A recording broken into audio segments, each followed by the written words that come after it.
All right, you're very welcome along to the football kickoff with Sky. Every Friday we're going to talk about the best 5 games on telly this weekend. The football kickoff is with Sky. All the football you love in one place across Sky Sports, BT Sport and Premier Sport. And I'm delighted to welcome Simon Cox to the show. Simon, good afternoon to you. Good morning to you. How are you? Good morning, how are you? Yeah, good. I'm looking forward to this weekend of football. Actually, Colm Boohig also with us in studio. We're going to get straight into this. We were asking the question of our listeners and viewers, is Ralf Rangick a good appointment for Man United? I'm going to get your opinion first on this, Simon. It was a bit left field, but it looks like Manchester United are finally trying something different than just going for the biggest available name. Yeah, I mean, this is, you got to remember, this is somebody who was linked with the West Bromwich Albion job as well. A good few years back, I think leading up to the Euros 2012, he was linked with that job. So, you know, you can see how much he's learned, he's gone away, he's obviously done some really good things. And I just find it a very strange appointment, interim, to then go and appoint somebody later on. So, I mean, listen, I think it'll be something that we'll have to wait and see how well he does. But no, I think it's a left field appointment, and I guess watch this space really with him. Yeah, it's hard to know immediately how he's going to gel well with the current squad and what role he's going to have in picking his successor and what relationship he's going to have with his successor, given that there's a couple of other high-profile people in the football side of the club who apparently appointed him. So what the hierarchy is and who's actually in charge into the future is going to be very interesting, you know? Yeah, and I think, you know, it will all depend as well what happens to him after, whether he goes upstairs, because he's obviously somebody who changes the way the football clubs that he's been at run. So whether he then goes from, you know, touchline to boardroom level and sort of creates the off-field stuff and makes it a better run club than what it is at the minute. Yeah, very interesting to see how that all works out. 85% of our watchers and listeners this morning saying that this is a positive move. Colm, you're our resident Manchester United fan. What were they doing until now, Manchester United? I mean, this is the first time the club has had a plan for 8 years. And do they have a plan? Yeah, it's a plan. It is a plan. What's the plan? It doesn't have to be a great plan yet, but it's a good plan to start with. So Mick's going to take us to the Euros and Stephen Kenny's going to take us after that. It's like, it's a plan. I knew you were going to say this. I knew you were going to say this today. Well, I mean, I knew you were going to bring this up. Okay, today, so right? prove me what. Well, okay, right. So you've thought about that then? I have thought about it. That was literally the first time I was like, oh, I see. Go on. No, I really thought you would have thought about it beforehand. But right, think about it now. 6 months in the job, right, till the end of the season. Finish 6th, say. The lads get to Proud Europe. Like, oh, who could take over the job? Who would work well with Ralph? Because Ralph's going to be sporting director for the following 2 years, right? Is he? Definitely? I would think so. And because he wouldn't have joined just Fletcher for doing? 6 months and then a consultancy role. Fletcher will learn under Rangnick, and then 2 years after that, Fletcher could go more senior. Okay, now, so it's Game of Thrones, right? What will be interesting is Maurizio Pochettino, for me, is the man to take the United job full time. I'm wondering, will Pochettino work under someone, Rangnick, who demands control? And if you give him autonomy to the fullest capacity, he brings success. Hoffenheim, Leipzig, all the Red Bulls, actually. Will Pochettino accept that? The other thing that could happen, right, and bear with me with this, is Ralph Hasenhüttl did work for Rangnick before. He could potentially move to Manchester United next summer, and people will laugh at that because he's in charge of the struggling Southampton side. But it's actually the right framework. Rangnick runs it, and Hasenhüttl is the day-to-day. And Cristiano Ronaldo for Hasenhüttl next season, how's that going to work? I mean, I think Cristiano Ronaldo is going to leave next summer. I don't think he's going to gegenpress, really, it was mid to late 30s. What's he going to do for the rest of the year then?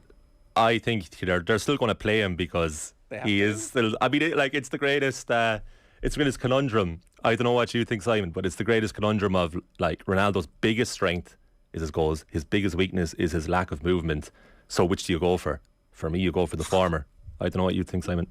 Yeah, well, I mean, if you're saying that Pochettino is the right man for the job, and if you looked at the PSG front three the other night, it was they weren't exactly hard working themselves. So if Pochettino comes in and Ronaldo's still there, he's going to have somebody that probably does exactly the same. So, but I mean, listen, his goals speak for itself, and he's obviously a born winner. So, but I mean, I'll just go back to your point about Ralph Hasenhüttl. I mean, is that the right appointment? Would you really want that as a Man United fan? Would you want somebody like him to come through the door? You kind of want biggest sporting club in the world, pretty much, Manchester United. Do you not go out and get somebody who's a born winner? Oh, Simon, number one choice is Maurizio Pochettino, but I'm just thinking that Hasenhüttl isn't as bizarre as people might think, because he's used to working under that framework. And Manchester United as a club, as an entity, need to change on the pitch. They need a radical overhaul, because they've had two successful managers in their history, Matt Busby and Alex Ferguson. They're two offs, basically. They can't be replicated. So we do have to start some sort of philosophy, and that's why I think it would be a plan B. For me, it would be Pochettino. But will he work under Rangick? Yeah, I think Pochettino's the right man. I think he's... You look at some of the stuff he played when he was manager of Spurs, and he got them to, well, obviously the Champions League final, but fell short just at the final hurdle. But I think he's the right man. But do you leave PSG to go to Man United at the minute? I don't know. Yes. It's hard to know. It is hard to know, because there might be more long-term security there. There might be less excitement for a while. It might be a harder job. Who knows? Certainly you're not going to win the league by 10, 12 points the way he will this season with Paris Saint-Germain. Let's talk about the fixtures this weekend, because obviously Manchester United feature in the 5 that we've picked. The first game of the weekend that we're going to come back to, Arsenal Newcastle, is 12:30 tomorrow, live on BT Sport. The 3 o'clock kickoff we're talking about is Liverpool against Southampton. We've completely screwed this one up. We should have done Villa versus Palace, which would have been the two great midfielders, or two of the great midfielders of the generation against each other. But instead, by virtue of the popular vote, Liverpool against Southampton, 3 o'clock live on Premier Sport. Brighton versus Leeds is 5:30. Big game for Leeds now, given their current form. That's live on Sky on Saturday at 5:30. On Sunday, the two games, Manchester City versus West Ham, 2 o'clock on Sunday, live on Off the Ball. And Chelsea versus Manchester United at 4:30 on Sunday is live on Sky and on Off the Ball as well. At the moment, the way Chelsea are playing, this fixture represents a big threat for Manchester United. There's a possibility, Simon, that they get absolutely spanked at the weekend, isn't there? Big chance. I think with Lukaku back as well for Chelsea, I mean, they just seem to be going from strength to strength, and it's really a no-win for Man United, really. No one's expecting them to win. No one's expecting them to get a point, really. So Chelsea just, if you're looking at it, possibly just need to turn up and win the game, which is what they've been doing, steamrolling teams so far this year. Manchester United, I just don't see them getting a result this weekend, even off the back of the result they had in midweek. Ironically, Colm, the best performances in the Solskjaer era came when they were backs against the wall against teams who were technically superior to them, who seemed to be able to outgun them. But that was before he had to shoehorn several players who aren't pressing or fast into the team. Is there a way that he can win this game? Does he drop Ronaldo for this game and bring him on as a second half substitute? Oh, Michael Carrick? Yeah. No, he won't. He's not going to do that. Why not? He's not going to drop Cristiano Ronaldo against Chelsea at Stamford Bridge. And I would go the opposite of Simon. I would say this is a win-win for United, because this is probably one of the few games in modern history that the result isn't absolutely massive, because the next day the new era starts. So Carrick can leave on a high. If it's a disastrous game, which obviously as a United fan I hope it's not, if Chelsea annihilate United, at least then Rangnick's watching saying, okay, I have a lot of work to do here. Let's start this blueprint tomorrow. He knows that already. Right? I know, yeah, but I mean, there's another example. Anyway. Yeah. There's another example. So obviously I don't want it to be annihilated, but it's the start of a new era next Monday, and this is the last holiday that United were going to have for a long time. It's not a holiday, though. It's Chelsea who are in really good form at the moment, and they've some injury concerns, and that squad is going to start to see a little bit of stress, even like at the incredible level that they have. So give me a prediction for this. 2-2. Simon, give me your prediction. 3-0 Chelsea. No. That sounds much more like it. That definitely sounds much more like it. Right, so Arsenal Newcastle is tomorrow at 12:30. We expect that Eddie Howe post-COVID will be in the dugout for this. 3 or 4 weeks ago, you would have said this is a get-right fixture for Arsenal. It's an opportunity for them to recover from the absolute pacing that they took at the hands of Liverpool. Before that, they had been on their best run of the Mikel Arteta era, and it looked like he was starting to get more right than wrong. In some ways, I'm actually willing to give them a pass for the Liverpool game, because so many teams are going to feel that, and the wrath of Liverpool, particularly when they play the way they did. So I don't know. I actually don't know what to expect from Arsenal. But if they show up and they perform, Simon, they should win this game, because still Newcastle, they haven't been able to make any changes. They the same playing staff who were just bad under Steve Bruce, and Eddie Howe can't just fix that, can he? No, but the one thing he does need to change is the defence, and he needs to get them more solid with clean sheets, possibly. I mean, I can see this being a very narrow win for Arsenal, but I can see it being a better performance by Newcastle. I just see this. Arsenal having a little bit too much firepower. Aubameyang's in decent form. Lacazette showing good form. Emil Smith-Rowe, very exciting right now. Saka, I think it's just a front four of exciting talent for Arsenal at the minute. But Newcastle, they just need to. I think they need to get to January quicker than everybody else, and try and reshuffle the pack and bring a couple in and just make sure that they can stay in the division. In American football, they talk about the contract year. Lacazette is in a contract year at the moment. Is that why we're seeing an uptick in form, where he knows 6 good months of football is going to see him very, very rich for the next 3 seasons? Possibly. I think Aubameyang was a very similar one, and then they gave him the big contract, and then all of a sudden his form dipped. But under Arteta, I think they've got him playing a little bit differently. He's working obviously a lot harder, but I've always liked Lacazette. I think he works really hard. I think he pops up with good goals as well, and important goals in big games, and he shows a lot of his work rate for the team, which not a lot of people possibly see too much of him. The other thing I wanted to ask you about was the half 12 kickoff. How does that work for the body clock? Because we see some weird results for the half 12 kickoff sometimes. Yeah, I mean, it's not great having pasta at 9 o'clock in the morning, I'll be honest, but it's they'll be used to that, no problem. But strange results can happen really early on, and it might be the kick that Newcastle need. Eddie Howe, as you said, is looking like he's going to be in the dugout, so his first game in the dugout for the team, and that might just spur them on.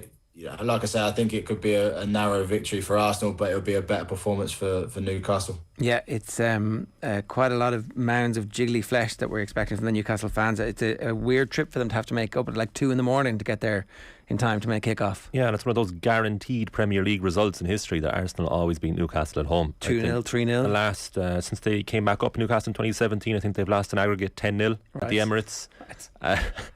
So this is a gimme. This is a gimme. And do you think it's still going to be a gimme even the way? Oh yeah, totally. I mean, Arsenal are actually very good against the weaker sides. They're the opposite to Ole Gunnar Solskjaer's Man United. They got hammered by Chelsea, Manchester City and Liverpool this season. Other than the Brentford result of the first day of the season, they've been pretty good against the weaker sides. No-brainer, I'd say. All right. The football kickoff with Sky. We're live every Friday at around about this time. All the football you love in one place across Sky Sports, BT Sport and Premier Sport. We're going to go through 5 of the best games that are being televised. We've already talked obviously about Chelsea, Man United. Let's move to Liverpool against Southampton. Again, the one thing about Liverpool is that their heights are as good as anything that we've seen in a long time.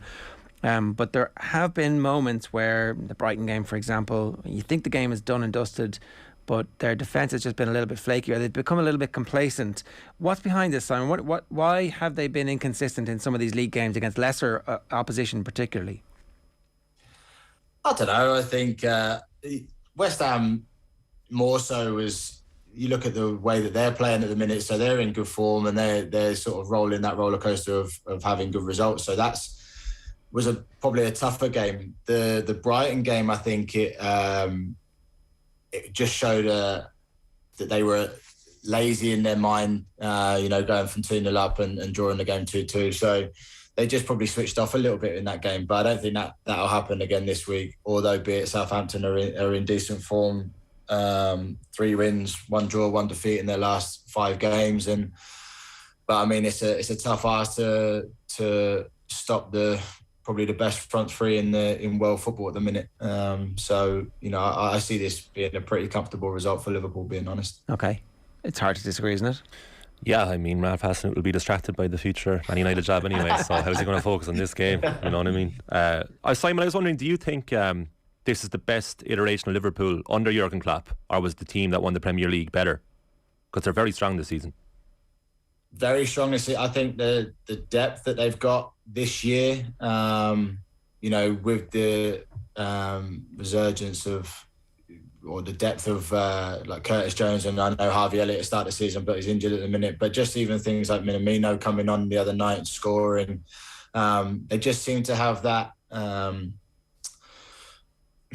that class around them this season again, where some of the football that they're playing is very good. They've got players at the top of their game again, which is great. And even Firmino out injured, Jota, just looks unstoppable at the minute. And even Mane was a little bit off the ball last year in terms of goals, but this year he's picked up again. And listen, Salah does what he does normally. So, it's been a better season, I think, this year, because there's other teams around them that are sort of up in the levels as well. So I think when Liverpool won the league, they sort of steamrolled it a little bit, and when City were having a bit of a bad time, whereas this year you got City, Chelsea, Liverpool all sort of fighting it out between themselves. What do you think? I don't think they're as strong as they were. Why? I think they're too reliant on Salah.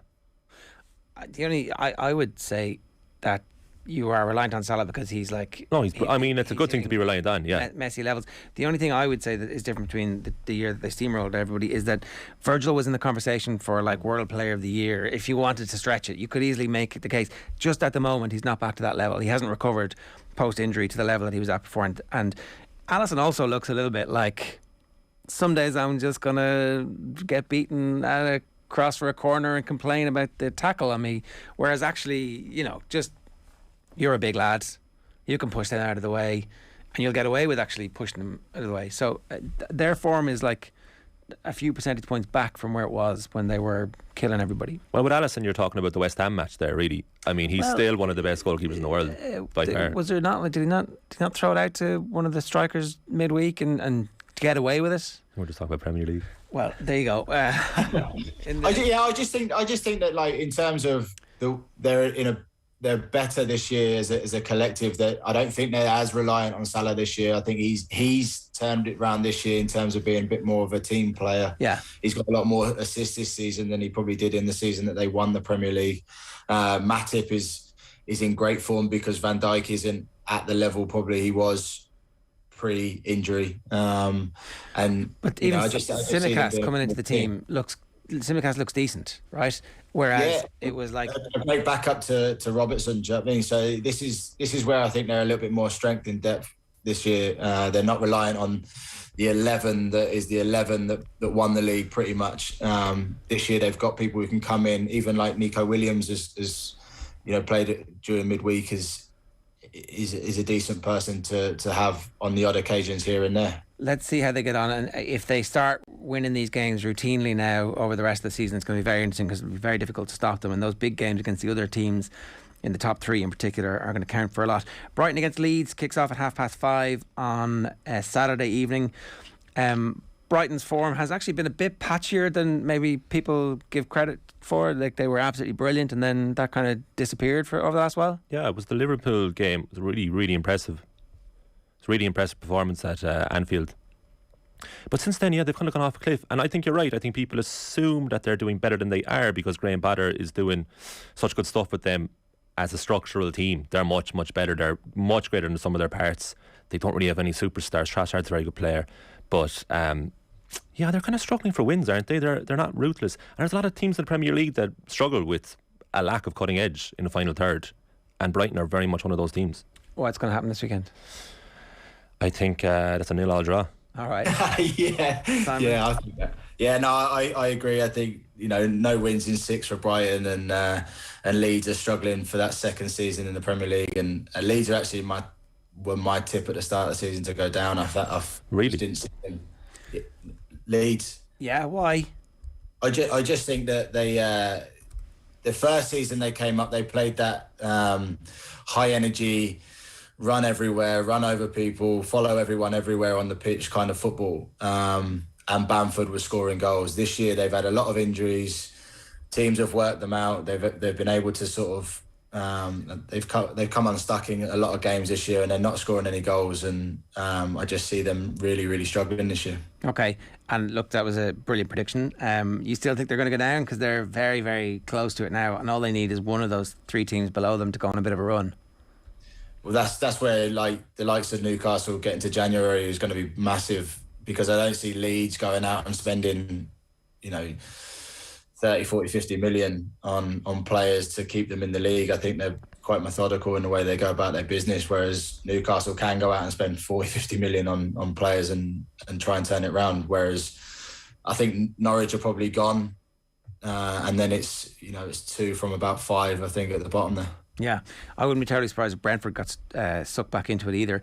So Man City against West Ham is the first of the 2 Sunday games. The second of the Sunday games, we've already talked about Chelsea against Man United. Man City against West Ham at the start of the season, you would have penciled in a routine victory, notwithstanding the fact that West Ham had made some progress. But West Ham under Moyes is one of the stories of the season, and it is because they've played well in these big games as well, Simon.